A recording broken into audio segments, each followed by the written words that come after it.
Hello दोस्तों, मैं हूं मयंक और आज की इस क्लास में डिस्कस करूंगा कुछ प्रीवियस ईयर के इम्पॉर्टेंट जीके और जीएस के क्वेश्चंस जो कि एग्जाम्स में पूछे गए हैं। आज के इन क्वेश्चंस को मैंने 2022 के एग्जाम से लिए हैं और ये अपने आप में बहुत ही इम्पॉर्टेंट क्वेश्चंस हैं। इनसे संबंधित और भी किस तरह के क्वेश्चंस बन सकते हैं वो सारी चीज़ें मैं डिस्कस करूंगा।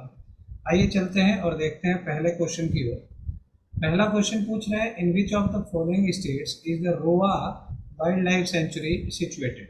रोआ वन्य जीव अभ्यारण्य है निम्नलिखित में से किस राज्य में स्थित है? त्रिपुरा, हरियाणा, पंजाब, असम।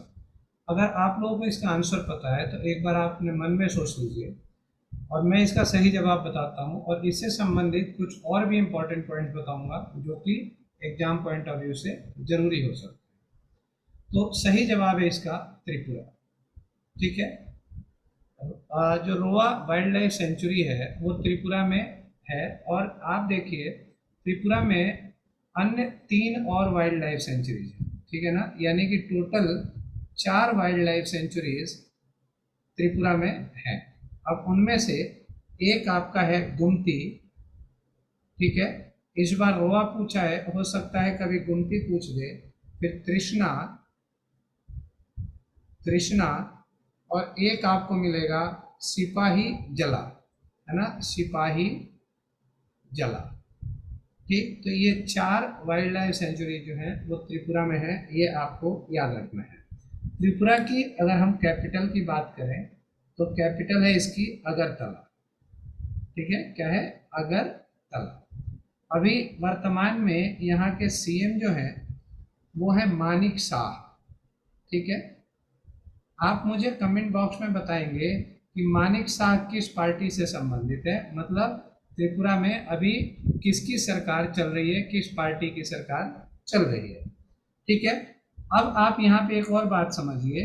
अगर ये त्रिपुरा जो है ना, ये त्रिपुरा 3 साइड से घिरा हुआ है ना, 3 साइड से घिरा हुआ है, तो बॉर्डर्ड फ्रॉम फ्रॉम 3 साइड्स। अब ये किससे बॉर्डर्ड है 3 साइड से? ये बांग्लादेश से बॉर्डर्ड है, याद रखिएगा, बांग्लादेश से ये 3 साइड से घिरा हुआ है। त्रिपुरा में लोकसभा सीट जो है वो कितनी है, किस किस को पता है? आप बताइएगा जरा। 2। ठीक है, राज्यसभा की सीट कितनी है, किस किस को पता था? कमेंट बॉक्स में बताइए। 1 सीट है राज्यसभा। और विधानसभा की कितनी सीटें हैं यहाँ पे? विधानसभा की 60 सीट्स हैं। ठीक है ना, विधानसभा की 60 सीट्स हैं त्रिपुरा में। तो ये सारे इंपॉर्टेंट पॉइंट्स हैं, आप ध्यान रखिए। अगले क्वेश्चन की ओर बढ़ते हैं। अगला क्वेश्चन है, in which of the following years was the Mughal empire established by Babur. ठीक है, मुगल एम्पायर बाबर के द्वारा किस वर्ष स्थापित किया गया? ठीक है ना, तो बाबर ने निम्नलिखित में से किस वर्ष में मुगल साम्राज्य की स्थापना की थी? ऑप्शन है 1699, 1526, 1578, 1634। किस किस को इसका सही जवाब पता है? कमेंट में जरूर बताएं। फिर 1526 में बाबर ने मुगल साम्राज्य की स्थापना की थी। ठीक है, अब यहाँ पर बहुत अक्सर कॉमन क्वेश्चन पूछता है कि लाइक मुगल शासक कौन कौन से हैं, है ना। मुगल शासक की अगर बात करें तो अगर मुगल शासक की बात पूछेगा तो कौन किसके बाद आया, वो याद रखने का क्या तरीका है? तो बहुत ही कॉमन सी ट्रिक है, बहुत लोगों को पता होनी चाहिए। भाजी, सब्जी और माँ साग। ठीक है ना, भाजी सब्जी फॉर माँ साग। अब इनमें कौन कौन से इंपॉर्टेंट है ये देख लो। ये बाबर है, बाबर के बाद शासक बनता है हुमायूं, इससे आप याद रख सकते हैं। हुमायूं के बाद अकबर। ठीक है, अकबर के बाद जहांगीर, अकबर के बाद जहांगीर, जहांगीर के बाद शाहजहां। ठीक है, शाहजहां। इनकी सीरीज आप याद रखिएगा क्योंकि ये कई बार पूछ लेता है कि कौन किसके बाद शासक बना। और शाहजहां के बाद बहादुर शाह, है ना, बहादुर शाह। क्या है, इस बहादुर शाह के बाद ना डाउनफॉल चालू हो गया था मुगलों का। ठीक है, ये आपको याद रखना है। ऐसा नहीं कि मुगल समाप्त हो गए, डाउनफॉल शुरू हो गया था। ठीक है, और इसके बाद जिहंदर शाह, फारूक सियार, है ना, ये सब आए शासक। इनमें बहुत इंपॉर्टेंट नहीं बनता है, लेकिन फिर भी आप देख लेना। यहाँ पर क्या है, ये बहादुर शाह द्वितीय जो है ये अंतिम शासक था।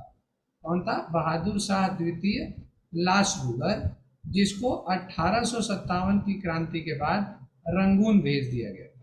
1857 के बाद इसको रंगून भेज दिया गया था। अब देखिए बाबर भारत कैसे आया, है ना, यहाँ पर एक इंपॉर्टेंट क्वेश्चन बनता है। तो दौलत खां लोधी, याद रखिएगा, दौलत खां लोधी कौन था? पंजाब का सूबेदार था। ठीक है, सूबेदार और पंजाब, इसने बुलाया था, है ना, कॉल्ड है, इसने बुलाया था। अब इसको बुलाने की क्या जरूरत थी भाई? उस समय इब्राहिम लोधी दिल्ली की गद्दी पर था। इब्राहिम लोधी, इब्राहिम लोधी कौन है? लोधी डायनेस्टी का अंतिम शासक। इसको हटा करके खुद शासक बनने के लिए बाबर को उसने, दौलत खां लोधी ने भारत बुलाया। और किसके माध्यम से बुलाया? तो दौलत खां लोधी का बेटा था दिलावर खां। ठीक है ना, कौन था? दिलावर खां। और इस दिलावर खां को भेजा था बाबर को भारत में बुलाने का न्योता देने के लिए। ठीक है, अब बाबर से संबंधित कुछ और इंपॉर्टेंट क्वेश्चन बनते हैं, वो ध्यान रखिएगा। बैटल्स, है ना, बैटल्स। अब बैटल जो है बाबर के द्वारा लड़े गए, वो ऐसे आप याद रख सकते हैं, कॉमन ट्रिक है, पान खा चल घर, चल घर। यानी कि पानीपत, यहां लिख देता हूं मैं, पानीपत। दूसरा युद्ध लड़ा उसने खानवा, दूसरा युद्ध लड़ा उसने खानवा। ठीक है, पानीपत, खानवा, चंदेरी और घाघर, है ना, घाघरा का युद्ध लड़ा।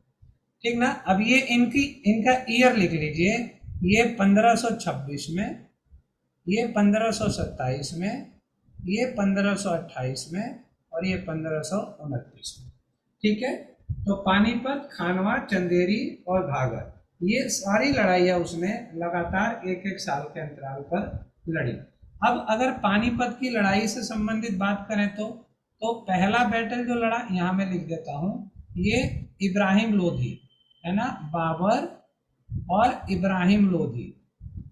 ठीक है, इब्राहिम लोधी।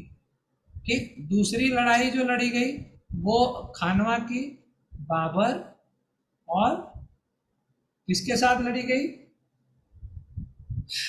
याद रखिएगा, खाना से संबंधित है राणा सांगा, राणा सांगा।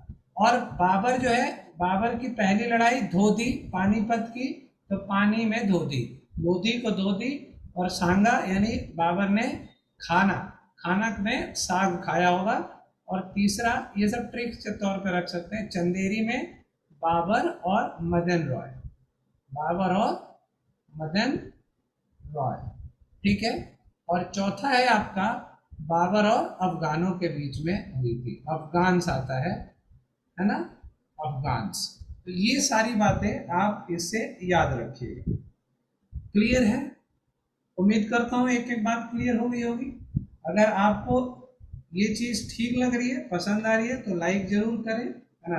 आगे आने वाली वीडियोस के लिए आप सब्सक्राइब भी कर लीजिए। ठीक है, थोड़ा सपोर्ट करिए, और भी इस तरह के क्वेश्चंस और ऐसे डिस्कशंस लेकर आता रहूँगा। बहुत सारे लोग बना रहे हैं, बट हम भी थोड़ा सा कुछ अलग प्रयास कर रहे हैं कि भाई कुछ ऐसा कंटेंट दें जो आपके एग्जाम पॉइंट ऑफ व्यू से हो, है ना। तो जो एग्जाम्स में पूछे गए हैं उन्हीं के आधार पर पूछे जा सकते हैं वाले क्वेश्चन आपके साथ डिस्कस करेंगे। अगला क्वेश्चन देखते हैं, in which of the following years was the Bombay reorganised act passed, है ना, निम्नलिखित में से किस वर्ष में बॉम्बे पुनर्गठन अधिनियम पारित किया गया था? ठीक है ना, बॉम्बे को दोबारा से रीऑर्गेनाइज किया गया, किस प्रकार से किया गया, क्या किया गया उसके अंदर, हम उस पर अभी आपसे डिस्कस करते हैं। ठीक है, तो सबसे पहले देखते हैं कि ये अधिनियम कब आया। 1980 में, 1975 में, ठीक है, 1956 में या 1960 में। जिसको पता था या पता है वो प्लीज इसको बताएं कमेंट में कि आपको ये इसका आंसर पता था। चलिए सही जवाब देखते हैं, 1960 इसका सही जवाब है। तो बॉम्बे को रीऑर्गेनाइज किया गया 1960 में। तारीख क्या थी इसकी? 25 अप्रैल के दिन, ठीक है ना। 25 अप्रैल बॉम्बे रीऑर्गेनाइजेशन एक्ट पास हुआ। और रीऑर्गेनाइज में हुआ क्या, बॉम्बे को दो अलग स्टेट्स, एक्चुअली क्या था, बॉम्बे स्टेट में था, ठीक है ना, बॉम्बे स्टेट था। अब इसको दो अलग स्टेट्स में, है ना, 2 स्टेट्स में विभाजित किया गया। एक बनाया गया महाराष्ट्र, और दूसरा बनाया गया गुजरात, ठीक है। तो ये याद रखिएगा कि पहले जो बॉम्बे स्टेट था, बॉम्बे राज्य था, उसको 1960 में 25 अप्रैल के दिन बॉम्बे रीऑर्गेनाइजेशन एक्ट पास करके 2 भागों में बांट दिया गया, ठीक है ना। स्प्लिट हो गया कि किसमें, महाराष्ट्र और गुजरात में। कोई डाउट तो नहीं है। अब देखिए इसकी जो legislation became effective, legislative assembly की अगर बात करें, लेजिस्लेशन इफेक्टिव कब हुई, लेजिस्लेशन इफेक्टिव हुई भाई, देखिए 25 अप्रैल को हुआ और 1 मई से ये चालू हो गया, ठीक है ना, 1 मई 1960 से। क्लियर है भाई, याद रखिएगा, इंपॉर्टेंट और अच्छा क्वेश्चन है। नेक्स्ट क्वेश्चन की ओर बढ़ते हैं। वेयर इज द जय Hind bridge located in India? Bharat में जय हिंद पुल कहाँ स्थित है? ऑप्शन है हैदराबाद, चेन्नई, कोलकाता, मुंबई। देखिए अगर किसी को पहले से आंसर पता है तो वो जरूर कमेंट बॉक्स में डाले कि हमको पता था, इसका आंसर हमारा करेक्ट निकला है, ठीक है। तो इसका सही आंसर है कोलकाता में। देखिए एक्चुअली है क्या, ये जो जय हिंद ब्रिज है ना, ये जय हिंद ब्रिज के नाम से नहीं था पहले, ठीक है। पहले क्या था, ये जय हिंद ब्रिज को दोबारा से निर्माण कराया गया। पहले था मजरहट ब्रिज, ठीक है। पहले क्या नाम था, ये मजर मजर हट ब्रिज, है ना, मजरहट ब्रिज था ये, ठीक। अब ये क्या हुआ, ये जो ब्रिज था ना, ये आप देखेंगे कि 2018 में ये टूट गया था, ठीक है ना, कोलैप्स हो गया था। क्या हुआ था, कोलैप्स्ड, है ना, खराब हो गया, कोलैप्स हो गया। इसका क्या हुआ, इसको रीबिल्ड किया गया, दोबारा से इसको बनाया गया और रीबिल्ड के साथ 2020 में ये रीनेम्ड कर दिया।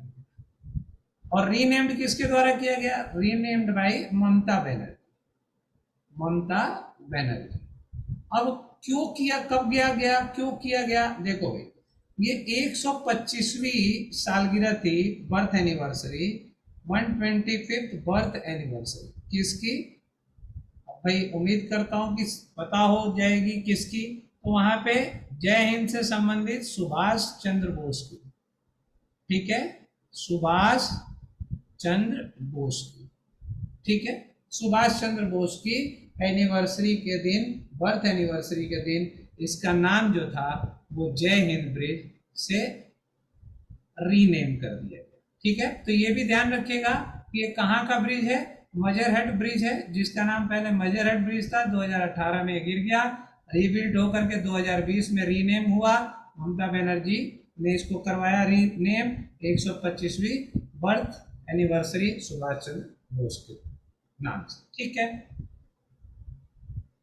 चलिए देखिए भाई, अगर आप लोगों को ऑनलाइन या ऑफलाइन, ठीक है ना, कोई भी क्लास आपको लेनी है, ऑनलाइन हो या ऑफलाइन हो, आप हमें कांटेक्ट कर सकते हैं कि इस दिए गए नंबर पर। अगर अपकमिंग एग्जाम्स के लिए आप इंटरेस्टेड हैं तो भाई बैच में तो आप किसी भी अपकमिंग एग्जाम्स को टारगेट नहीं कर पाएंगे, क्योंकि वो फास्ट ट्रैक बैचेस हर स्टूडेंट के लिए नहीं होता है। तो इसलिए स्पेशल सब्जेक्ट्स के बैचेस आप ले सकते हैं हमारे पास। जैसे मैथ्स की क्लास अगर आपको चाहिए तो ये ऑनलाइन मोड में फटाफट टाइप में मिल जाएगी, और इतनी भी फटाफट नहीं होगी कि आप उसको समझ ना पाए। हमारी ऑनलाइन के मेथड को आप समझ लीजिए, हमारी ऑनलाइन एक प्रकार का ऑफलाइन बैच है, ठीक है। आप बस हमसे दूर हैं बट हमसे कनेक्टेड हैं, और हमसे डिस्कशन वाली क्लास ले सकते हैं।